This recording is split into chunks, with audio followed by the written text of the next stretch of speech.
ये आज हमारी एक सिंध की बेटी डॉक्टर परवीन रिंद नंगे पैर सिंध हाई कोर्ट में आई हुई है अपने हुक्मरानों से अपील करने के लिए कि दुआ करवा रहा हूँ। मेरी बेटियों को दुआ भी नहीं करवाने देंगे। आपको बेटियों की दुआ भी नहीं करवाने देंगे। दिस इज नॉट दुआ। आप दुआ इस तरह नहीं करा सकते कि वो पैदल आ रही है या पैदल जा रही है। नहीं, this is not the way. No, I will not allow this.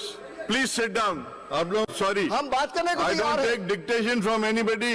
Direction है सुप्रीम कोर्ट का। बिल्कुल आप लोग नाम दे दें, मैं कमेटी फॉर्म करूंगा, वो कमेटी बैठेगी और लॉ को चेक करेगी। नॉट द वे।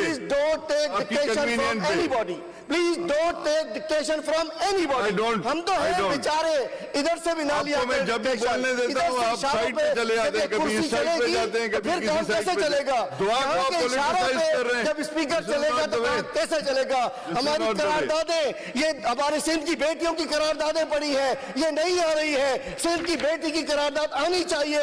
निमित्ता की, नौशीन शाह की, डॉक्टर परवीन की करारदाद आनी चाहिए। है ये करारदाद आप नहीं लाने दे रहे। इधर से डिक्टेशन है, डिक्टेशन में नहीं आ रहा। इस सिंध की बेटियों के कत्ल हो रहे हैं, उनसे हत्या की जा रही है। हम उस पर बात करना चाह रहे हैं। जो रूल कहते हैं वही मैं कहता हूँ। आप नाम दे दें, इन बेटियों का, इन बेटियों की करारदाद हमारी लेकर आए। अगर आप नाम नहीं देना चाह रहे, बात नहीं करने देते। गुज़िश्ता रोज भी हम ओके।